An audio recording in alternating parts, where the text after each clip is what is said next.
Record. So, as I said, today is lesson 8. For those of you who are behind, that's okay. We're going to do a little catch up today. We're going to do some review by having everyone check out the project as it is, which isn't much because we've just been doing core Java, introduction to Eclipse and TestNG and so forth. But today we're going to put it all together and see what we've got. And we're going to do a little bit of planning as well. So the first thing I'd like everyone to do is to go ahead and open Eclipse. So if you have the Eclipse IDE, that's great. If not, you can use IntelliJ, NetBeans, or whatever else you want. So I'm opening Eclipse, and then the next thing I'm going to do is I am going to go to the project here.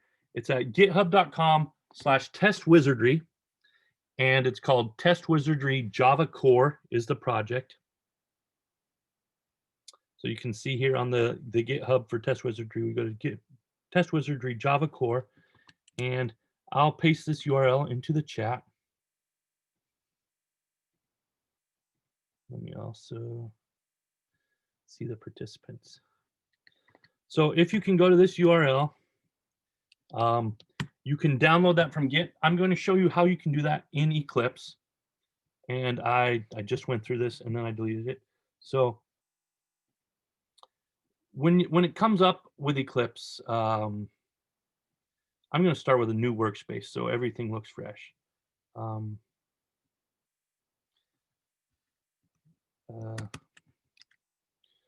Where am I at? Okay.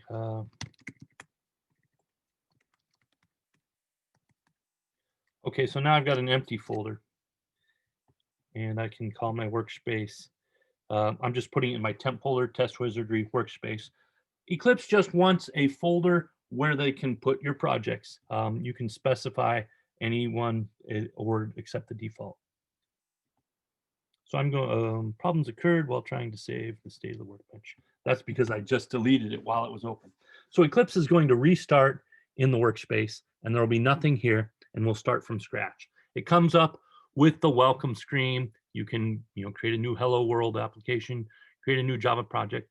Check out project from Git. That's what I wanted to use. But rather than going through this interface, which is only there on the welcome screen, I'm going to close that welcome screen and show you how you can do it in normal flow.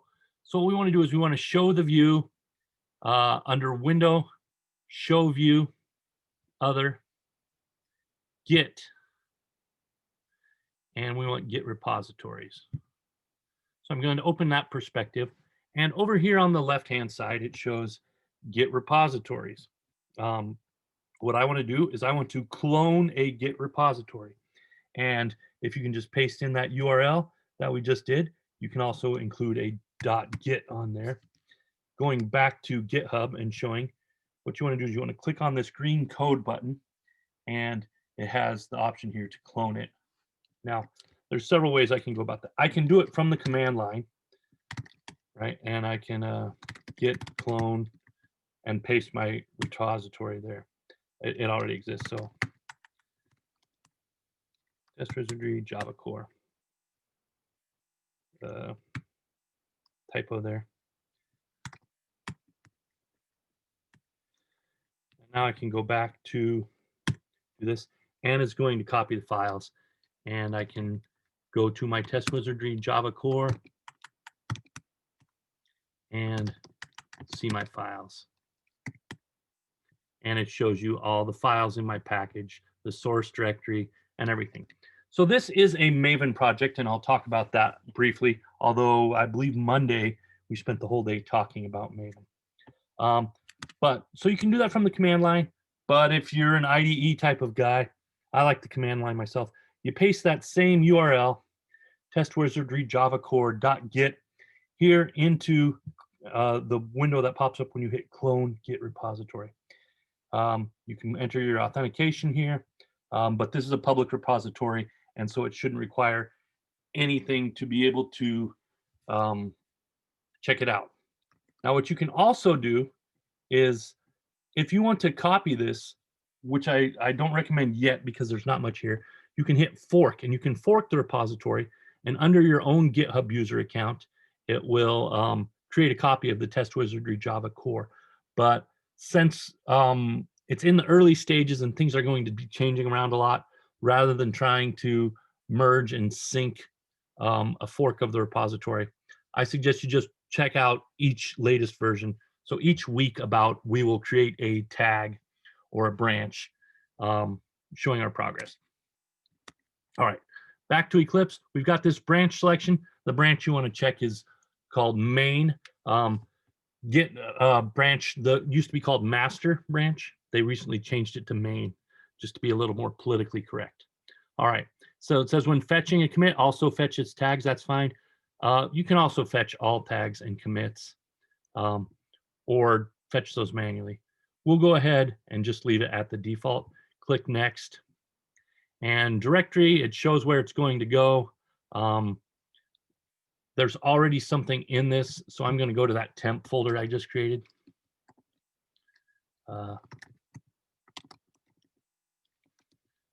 Which in my case is temp TestWizardry workspace. And I'll save that and click finish. And what it's going to do is it's going to check out the project. You can see it has TestWizardry Java core under my Git repositories. It shows main, that's the main branch, and a bunch of other information we don't need to worry about now.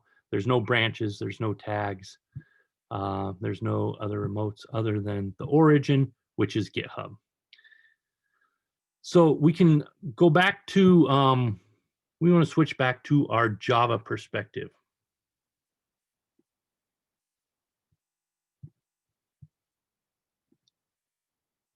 And what that's going to do is that's going to show us, oops. I want to show you Package Explorer. And I'll bring back, that didn't check it out. I'll also bring back my Git repository view.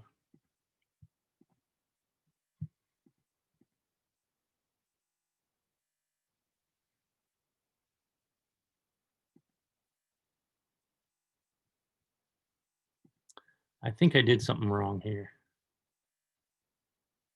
Import projects. Import from temp TestWizardry workspace TestWizardry Java core.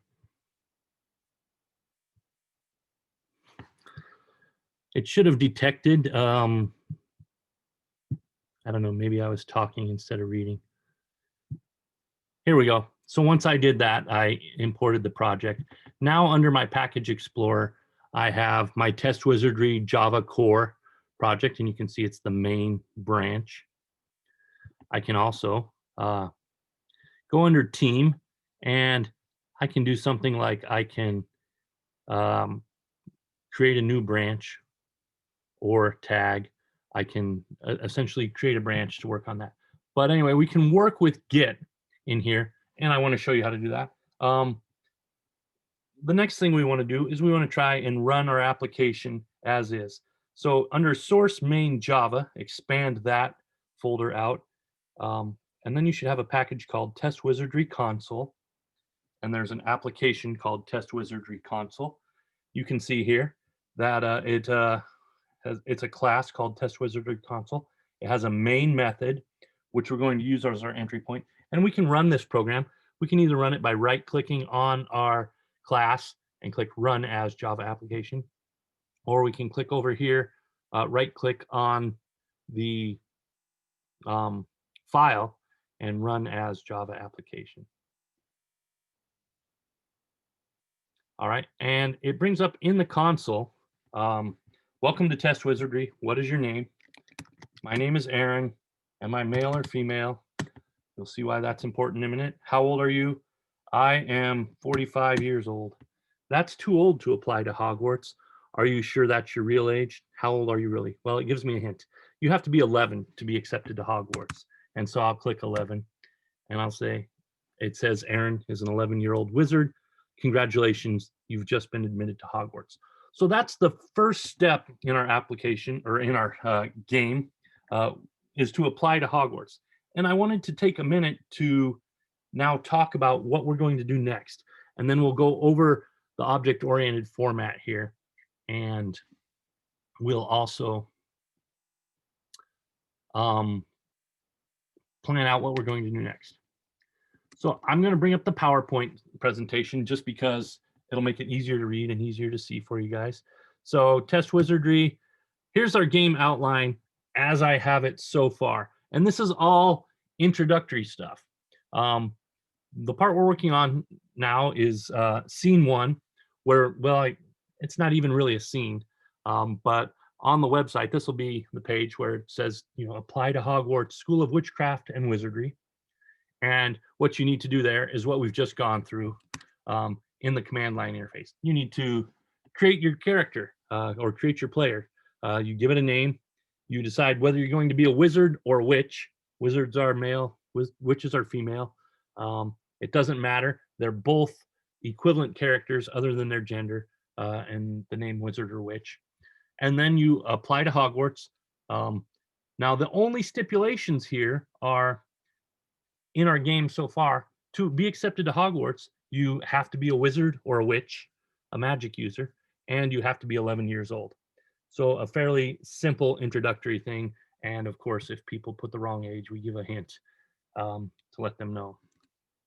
So that's the first step. We apply to Hogwarts, and then it's off to Diagon Alley to purchase supplies, just like Harry Potter had to go and get his wand from Ollivanders and miscellaneous other things. That'll be the second scene of our game, the first real interactive scene other than, entering your name, your age, and so forth. By which afterwards you'll either get an acceptance letter or a rejection notice. If you're a muggle, for instance, a non-magic user, then you will not be accepted. And if you're not 11, you'll be notified that you're not the right age to start at Hogwarts. You're either too young or too old. So in Diagon Alley, this will be the next phase, where you go to Diagon Alley, you get your wand, you get your robe, your books, whatever you need. And that's described in the Hogwarts acceptance letter. And then the third phase is we've got to catch the Hogwarts Express. So we've got to go off to King's Cross Station, and we've got to find platform 9 3/4. There's a little semantic trick there, just a little puzzle for getting to it. And then we ride the train. Possibility of meeting other young wizards, possibility of purchasing sweets on the sweet cart. I suppose we could add the daily profit as an ability. Well, and there's also a slight chance that you will encounter a Dementor, which is frightening but non-lethal for any of our player characters. But it's just, I don't know, a 10% or some random chance that a Dementor will be encountered on the train, as happens in The Prisoner of Azkaban. And then the last part of our introductory game, we'll call it, is you go to the Great Hall and you put on the sorting hat and find out which house you're going to be in at Hogwarts, whether it's Gryffindor, Slytherin, or so forth. Now, this is very basic, and the idea is that it's going to be a basic experience, so that it'll be easy for us to understand the concepts, hone our Java programming skills, our HTML development, and our Selenium testing, and our deployment skills. So we're just going to go through a couple more days of our Java basics, and then we're going to start implementing details of the game sometime after the 1st of November. That's all I've got scheduled right now, because it's depending on what else I have booked in November. So we've got these different views: apply to Hogwarts, Diagon Alley, King's Cross Station, Hogwarts Express, and the Great Hall.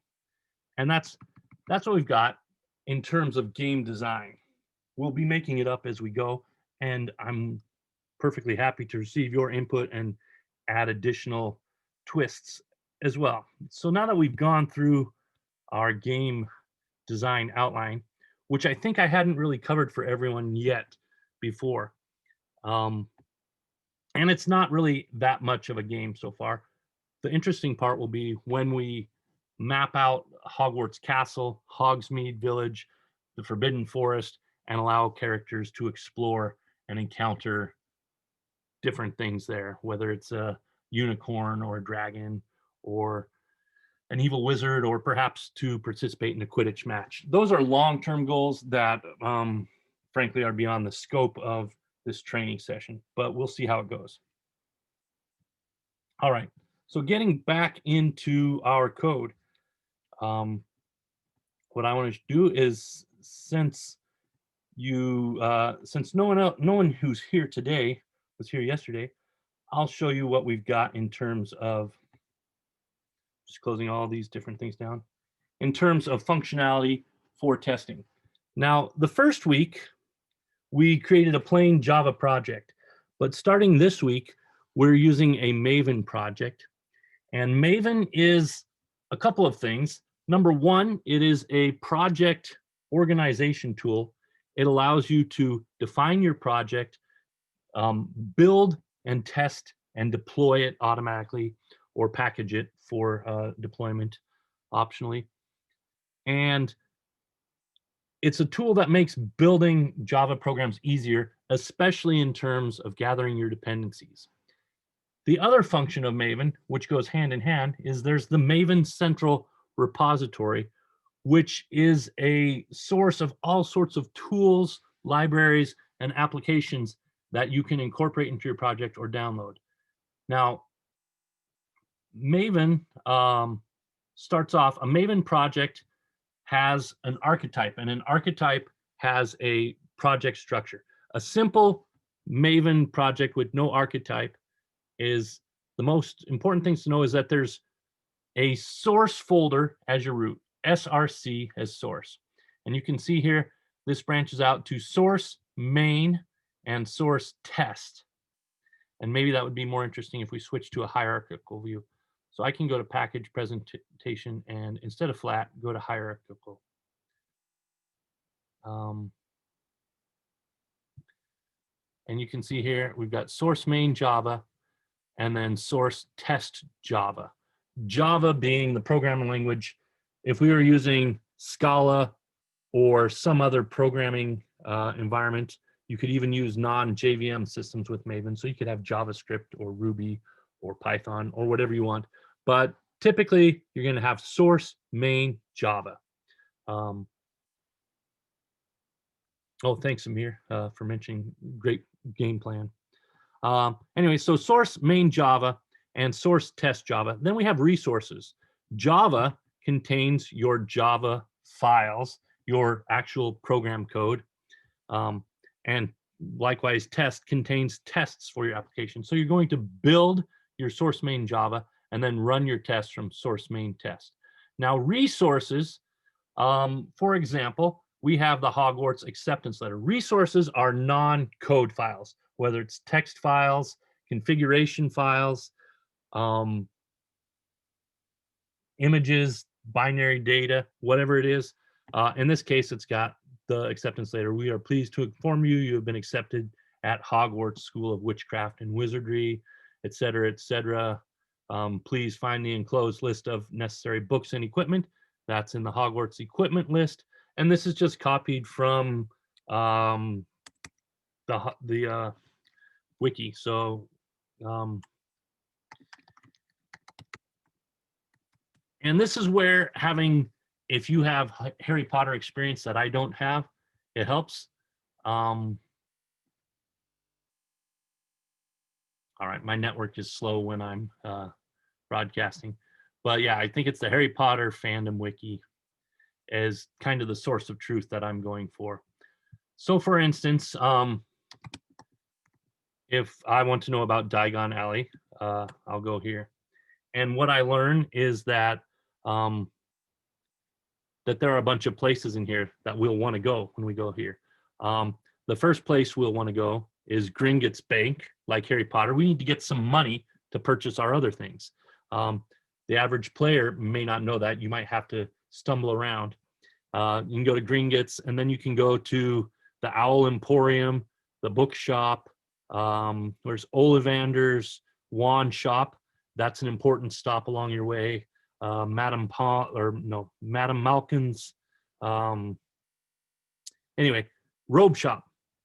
So I'm using the wiki as my source of information here. We obviously won't implement all of these. We'll have half a dozen shops. Now, it's important when you're in Diagon Alley to know what you need and to get it efficiently, because you only have a limited time and the clock will start ticking as you're in Diagon Alley, and you have to hurry to make it to King Cross Station before, 10 a.m. on September 1st, whatever the date is in that acceptance letter.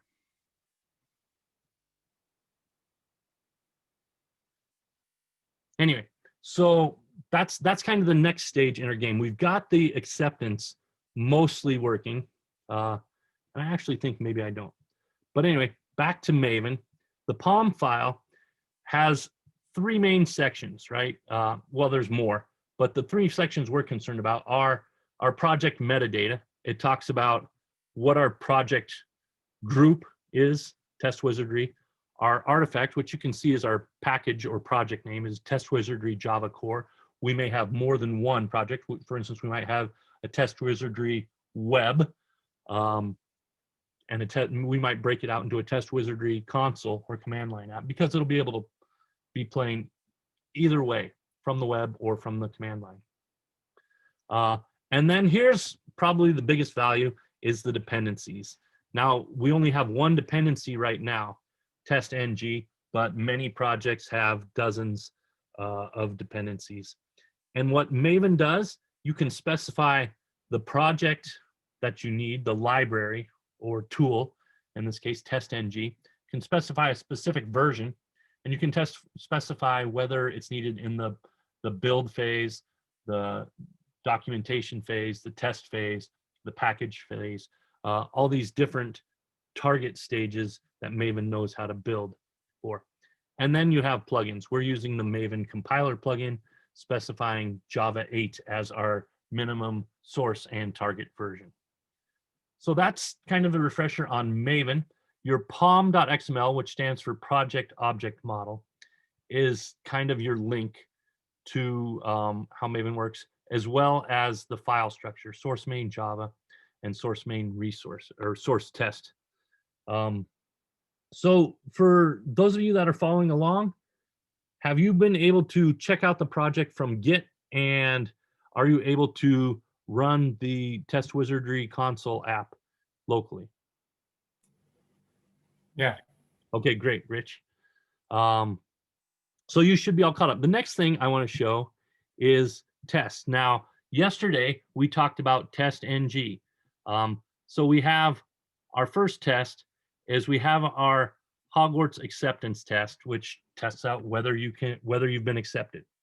Now, this isn't the game, but this will work the same way as the game. So to create a player character, you need to create a person. Now, a person is a class, and we'll go this. I'm going to use Command, or on Windows Control, click, and in Eclipse, this will open my person. Now, I've got some weird textual stuff. Ignore all this down here, down below, about line 30. We'll just hide that for a minute. So our person has three attributes or properties here. They have a name, they have a gender, and they have an age. All people, roughly speaking, have those three attributes. So no surprise there. And then we have some getters and setters. Now this is for data hiding. We can get the first name by splitting our name up, and we can get the last name by splitting it up as well. This is some functionality that should be tested, right? If we are just getting the full name, well, that doesn't require a test. But getting the first name and last name, well, I could be making some mistakes here, or I could be making some wrong assumptions. So let's create a new test, and we'll call this person test. So under the TestWizardry source test Java, the TestWizardry package, let's create a new test, and it's a new class, and we will call it person test. because we're not very imaginative. Let's fix our formatting here on person. All right, so TestNG. All right, I need to get into my Eclipse preferences for a minute, and I'm going to, first of all, make my font a little bigger to make it easier to read.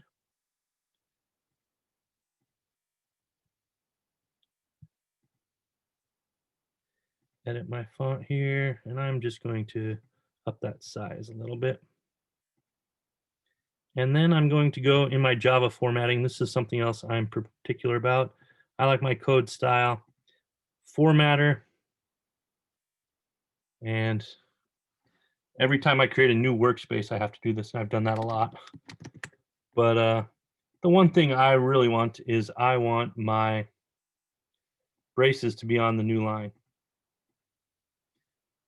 because I think when you're sharing, it's easier to see them lined up.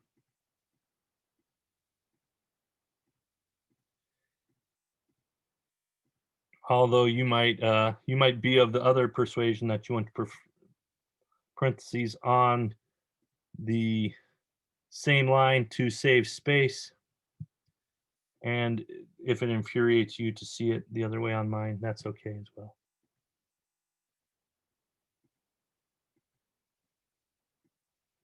All right. Now I'm happier. Okay, so I want to create a new test. I'll start off with some very basic tests, right? A test is merely a function with a test annotation. A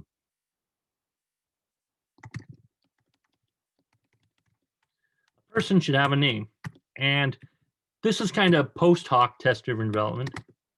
But what I do is I do this @ sign and then test. What this is a Java annotation, something that was introduced in Java 1.6, I don't know, way back in 2005, 2006, I don't know. Doesn't matter. Maybe it's actually Java 1.4. It was old. So what I want to do is I want to import test from org TestNG annotations. Now, TestNG and JUnit are similar. They've diverged a bit, but TestNG can run JUnit tests, but not really vice versa. We're using TestNG in this demonstration, although I actually prefer JUnit. But I've decided to become more familiar with TestNG and the same. Now you can see I added these, when I added this test annotation, Java automatically, Java doesn't, Eclipse automatically knows that I want to run this as a test. So I can run it all, or I can run or debug a single test. And you can see here, it opened my TestNG perspective. Now, if you weren't here yesterday, in order to get your TestNG perspective, what you want to do is you want to go to Window, or no, you want to go to Help, Eclipse Marketplace. And then you just want to search for TestNG, and you can install the TestNG Eclipse plugin, which gives you a way to run tests from Eclipse more easily and to view the test reports, as well as including the TestNG library. Anyway, so just search for TestNG, and you can add that to Eclipse.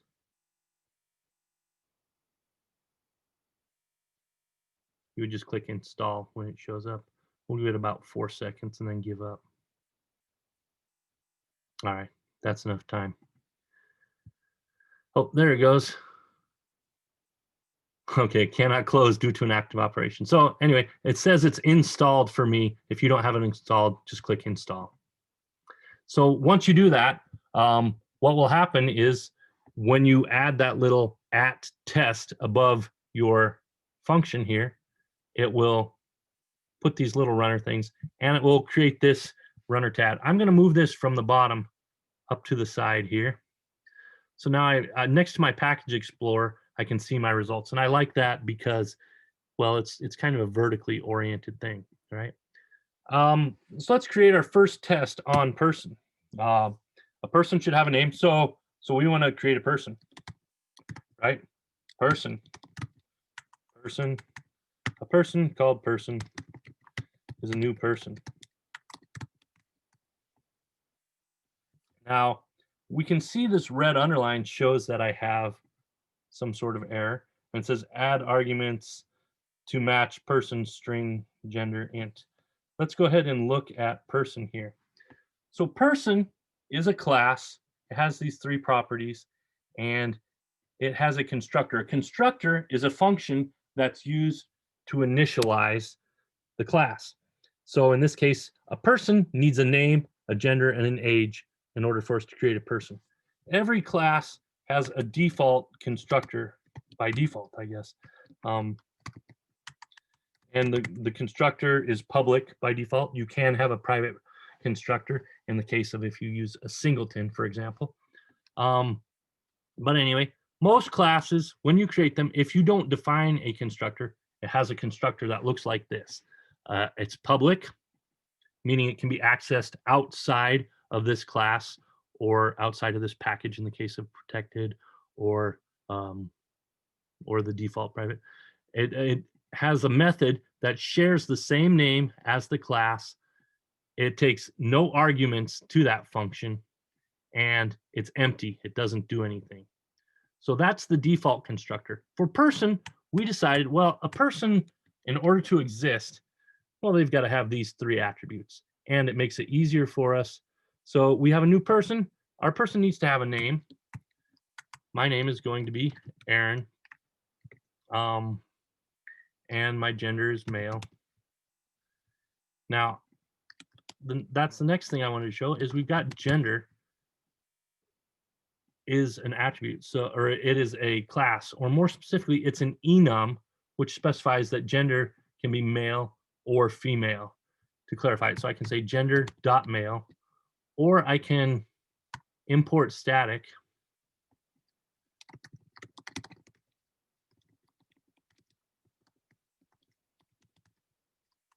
dot star being or asterisk being a wildcard. And then the last thing I need in my person is an age. All right, there's my age. Little truth in advertising there. So I've created a person. First, let's test this out and see if we don't have any errors. It wants to save that. And oh, look, it's working. It says I have a passing test, but I really don't. I'm not testing anything. So how do I test? Well, I assert, right? And so Java has a built-in assert person.name equals. Now, for a string type, and name is a string, you use dot equals, and then it should be Aaron. Now, we run this again, and it passes. Now, what if I change the name to, say I change it to Nancy?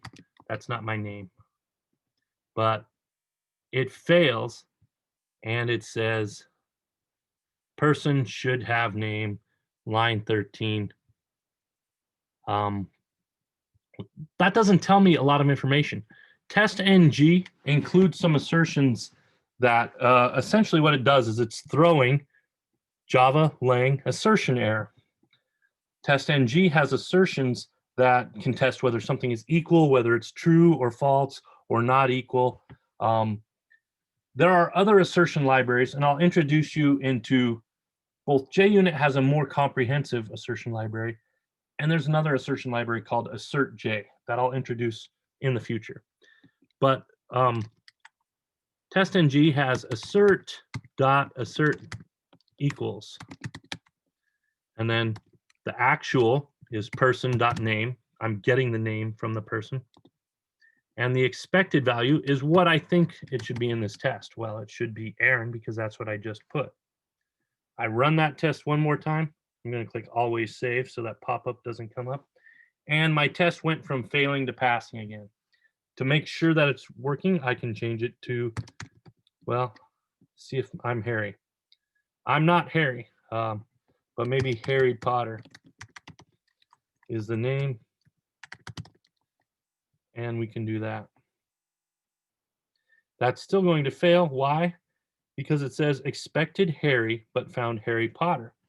Well, we want to be able to accommodate first and last names, right? We also have this method, get first name. So what that's going to do is parse that apart.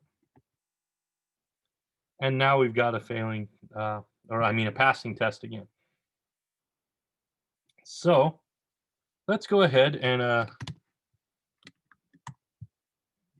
write some more tests on here.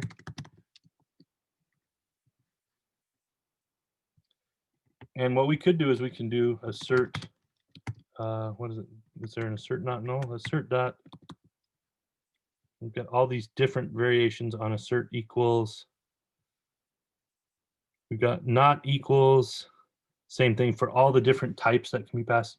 Assert same, throws, true, and that's it for this.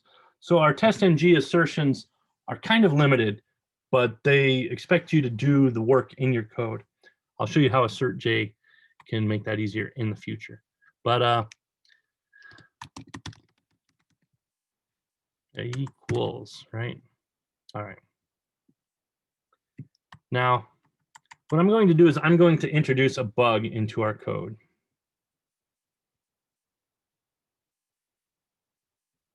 And we'll do it on the last name.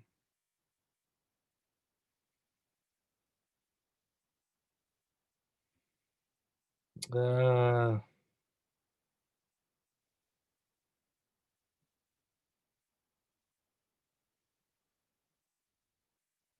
I'm not going to mess with that. So let's go ahead and write our name test, right? I should have a name. And then what we want to do is we want to keep our tests fairly short. So let's create another test. Should give first name. Now, there's a lot of variations on this scenario that we might want to try, and I'm welcome to your feedback. So we've got another person, right? Let's make this one Hermione Granger. She's female, and she's 11. And then the next thing we want to do is we want to assert equals, and then we want to do person dot get first name is Hermione. And we might actually do this for several people. So let's go ahead and outside of our individual test methods, let's create these different people. And instead of calling our person, we'll call them Harry and Hermione. All right, so we've got a couple people.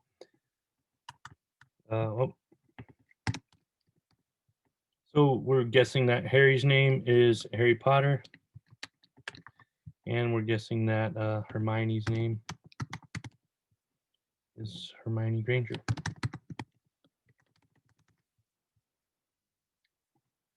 And so we're testing the first name.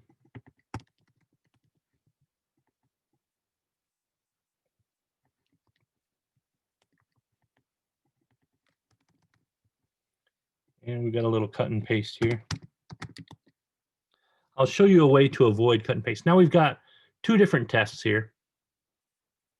Let's go ahead and run those tests. So what we can do is we can run our person test again. I guess in that case, we need to run all. So should give first name, should have name. Both of these tests are passing. So what I'd like to do is leave you an exercise. I'll do one more test, right? I want you guys to fill in for your own effort, should give last name. And go ahead and figure out how to implement this.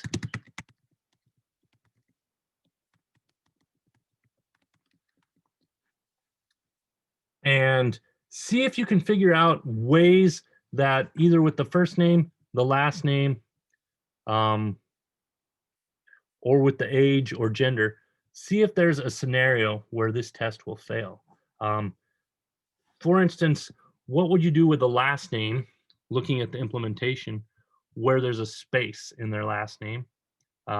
Say, Oscar de la Hoya.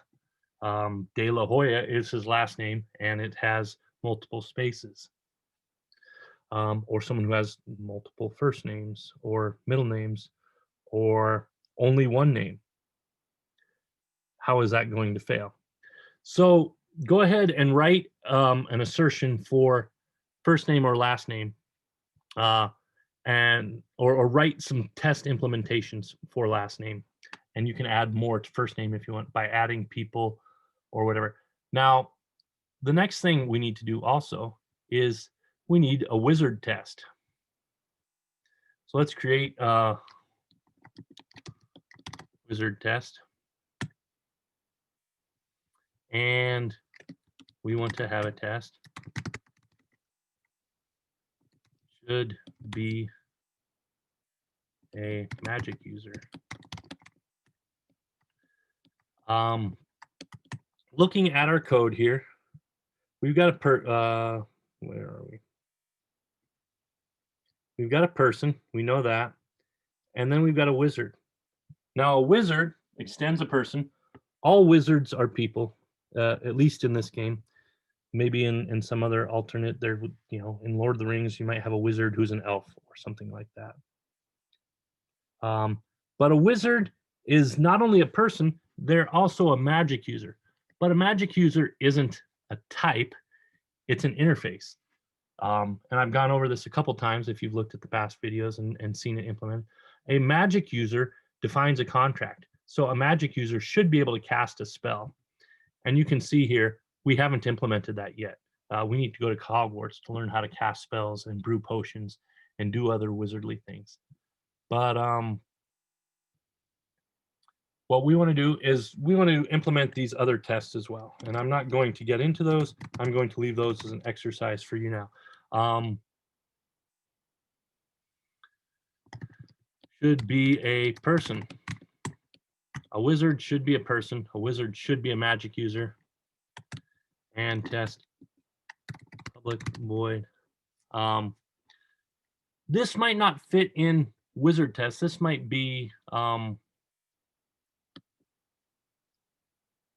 should not be a muggle. Not this one. That just occurred to me. But what I'm trying to get at is, can you can be which, if I could type, or wizard. So this probably belongs in a different section than in wizard itself. Let's go ahead and import test. That it automatically adds this import statement. I could have typed this, but it also resolves those issues and makes Eclipse aware that it can run a test. But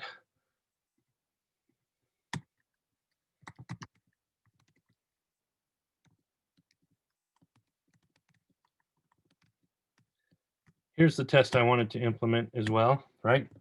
I want to create a wizard. I'll call him Harry. Pass in his name, Harry Potter, and his age, 11. If we look at this, the wizard constructor takes only the name and the age. Well, because by definition, a wizard is a male magic user, and a witch is a female magic user.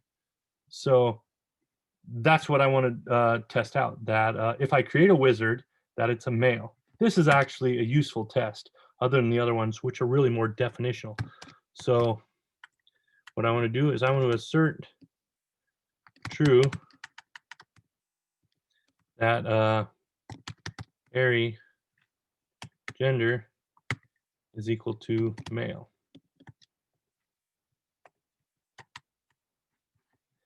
Now we've got a couple things that we need to take care of. First, we need to add static import to assert true. Now you might remember on person I was doing assert dot assert true.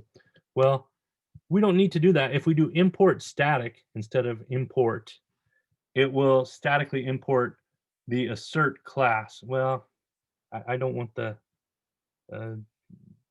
J, we'll leave that for now. But anyway, we can assert true that his gender is male. Now the next thing is we need male. So what I'm going to do is I'm going to import static TestWizardry dot gender like I did in the other test dot star. And now I have male and female available. Okay, so a wizard is male. And I can run this individual test right here. Well, this doesn't have a test tag, so it's not going to run as a test. There we go. I can run that test and it succeeds.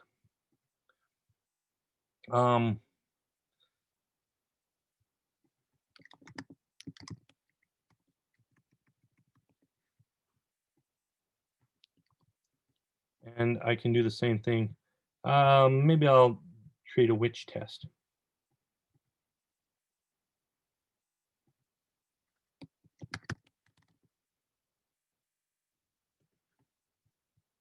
And in witch test,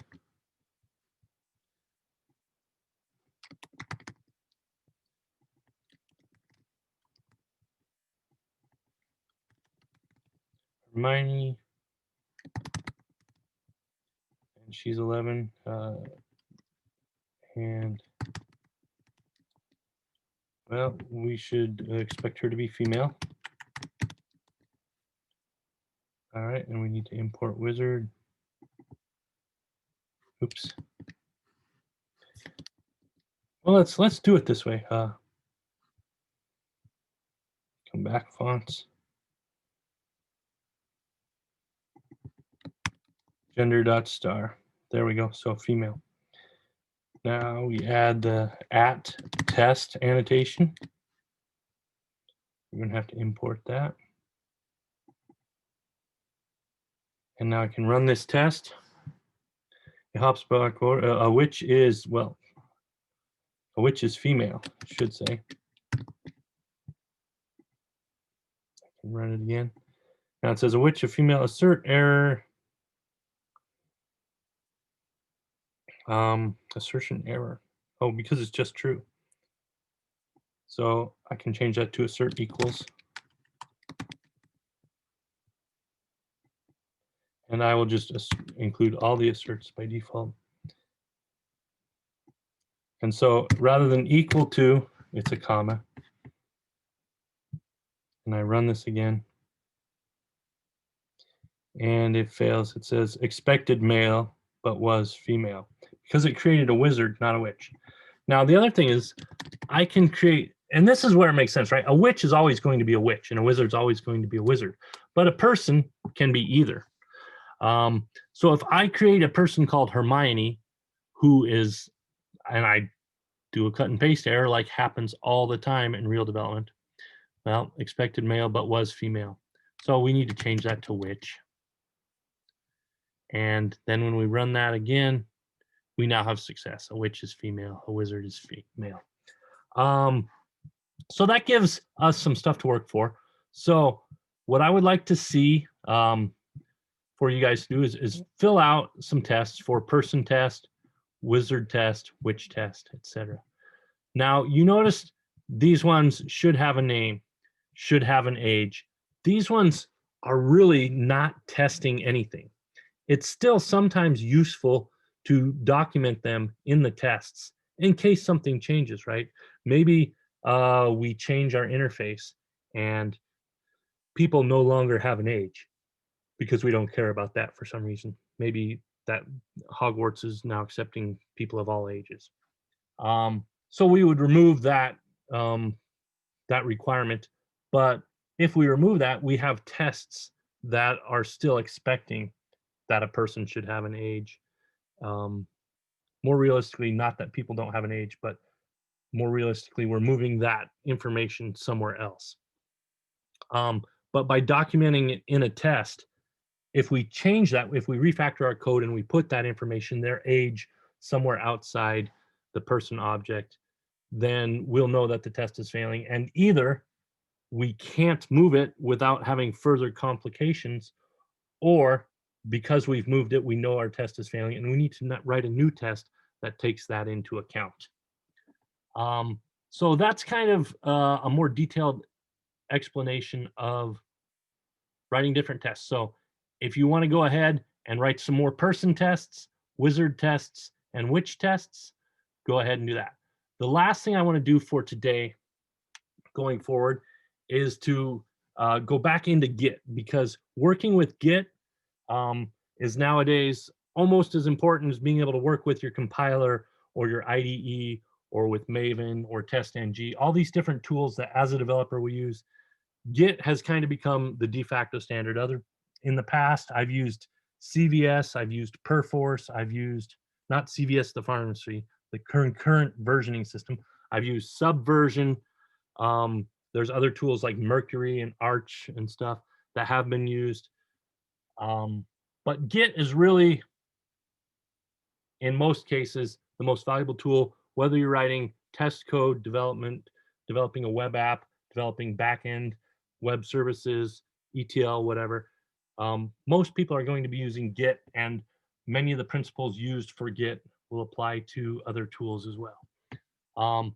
So going back into our project, well, we've created some new files, and Eclipse, it has some hints here that tells us this, but number one, my package explorer icons are very small, and number two, they're cluttered up with a lot of different things. So for instance, school here has an I for interface, and it has this little yellow cylinder, I guess what it is. And what that cylinder indicates is that it's under source control. It's in the repository. So all of these files that we've created are in the repository. If we go ahead and change something, so for instance, school interface has admit, maybe you can be expelled from a school. That seems reasonable. Does expel have two L's? I don't know. But you can see what happened here is over on school, it added this little greater than or caret or arrow, whatever you want to call that. That indicates that it's a file that's in the repository, but it's changed. So what we want to do is we want to commit that. So in Eclipse, you would go to team commit, and that's going to use Git. And the interface is similar if you're using another tool like Subversion or whatever else. So now you can see it changed from that caret, which is gone, that little greater than sign, and it has a star or asterisk, I think that is. It's so small I can barely see it. But what that's saying is it's in the repository, but it's different than in our main branch. We're going to need to merge it, in other words. And you can see here, it also went up to the package. That now has a star, and our source main Java all the way up to our project root says it has this little star or snowflake or asterisk, which tells us, hey, something's changed. You're probably going to want to commit this. So let's go ahead and we're going to commit this and then leave a commit message, add expel to school interface. Now, creating decent Git commit messages is an art. There's a couple of simple rules to follow. Number one, start with a present tense verb, what you're doing. I'm adding expel to school.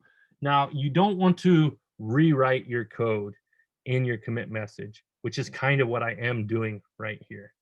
I want it to be useful, but I want one line action describing what I'm doing, and I might have a reason for doing that. Oops, I just pressed enter. But I might have additional lines below that that give me a reason or give someone reading in the future a reason or an explanation for why this change is taking place.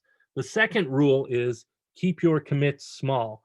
You only want to change a few files and only files that are related. So you want to make your changes autonomous or in a unit. So I don't want to, for instance, change the school to expel at the same time I'm writing my wizard and witch tests. But now that I've done that, just for illustration purposes, Now what I want to do is I want to take these 3 files, person test, witch test, and wizard test. I've created all these new files. So I want to go to team, and you can see it's a tiny little question mark, meaning Git, the repository, doesn't know about them. So if I try to commit them, it's going to say, I don't know anything about them. It says unstaged changes. So what I want to do is not first commit. What I want to do is go back to team here, and I want to add to index. So this is git add. And I'll show you from the command line how we do that. Oh, now that changed from a question mark to a plus. I don't know if you can see the plus. Like I said, it's tiny even on a big screen, and this is a small laptop screen. So the next thing I want to do is I want to grab these same 3 files, and I want to go back to team, and now I can commit them. And it says there's stage changes now, not unstage. And I want to do start adding tests for person, witch, and wizard.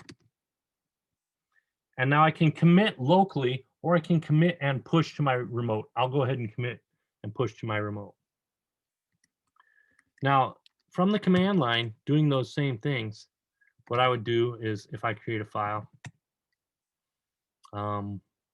I've got this README that I changed. So if I do git add README, does this exist? Okay. And then if I do git commit -a, or so git commit -a is all, or I can just commit the file that I want. So I'll do that. And yeah, it already exists. So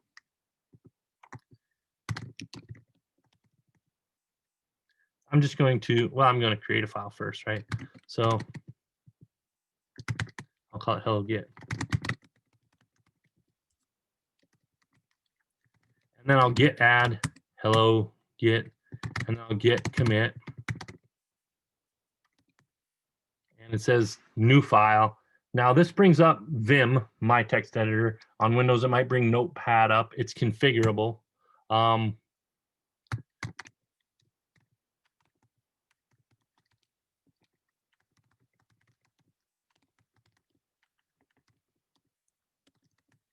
And then I can git push.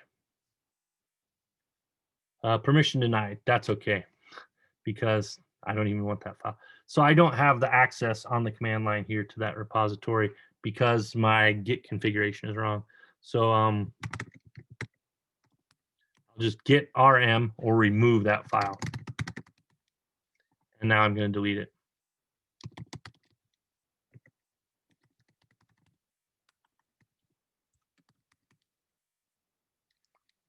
So that's not going to affect us in the future. Okay, so now the last thing I'll show is we go back here to our GitHub repository. I'm going to just hit refresh on here. And you can see that said start adding tests for person, witch, and wizard. That shows that's my most recent comment in the source folder. If I expand this folder out, well, you can see under source main, it has add expel to school interface. That was my previous commit. And let me move this content over here to show that that happened 4 minutes ago and the commit to test happened 2 minutes ago. And I go into test. Here it's older stuff that was an hour ago. And now we can see here, my Hogwarts acceptance tests were 20 hours ago, so yesterday afternoon. And my person test 3 minutes ago. Now I can see my most recent test here by clicking on this. This 45E107 is actually part of my commit. So here's my entire commit hash. This creates essentially a checksum of all the changes I've made. And it shows what happened is I have 3 files, person test, witch test, and wizard test. If we go back to, we'll go back to source main and we'll look at add expel. We can see the change here is C012. and it gives me a diff or a difference between these two files. What I did is I added this one line to public interface school where it says expel. And that's all I did in this commit, which really wasn't useful except as a demonstration. But this shows you how you can use GitHub to do it.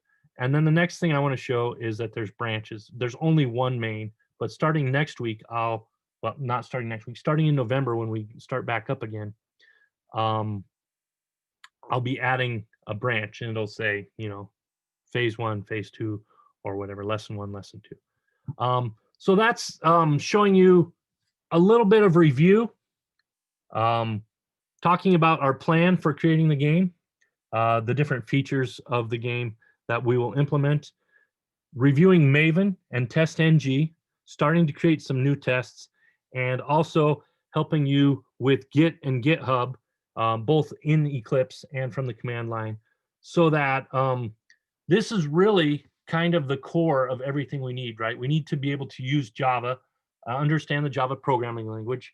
We've reviewed that. And then we have the tools. We need to be able to use Eclipse effectively, or IntelliJ IDEA, or whatever your IDE is. And then we need to be able to use Maven and TestNG, these tools that help us with our project and our tests. And finally, we need to be comfortable with Git for keeping track of versions of our files. Because the biggest advantage of Git is now you're not trying to copy your files and save version 1 and version 2 manually.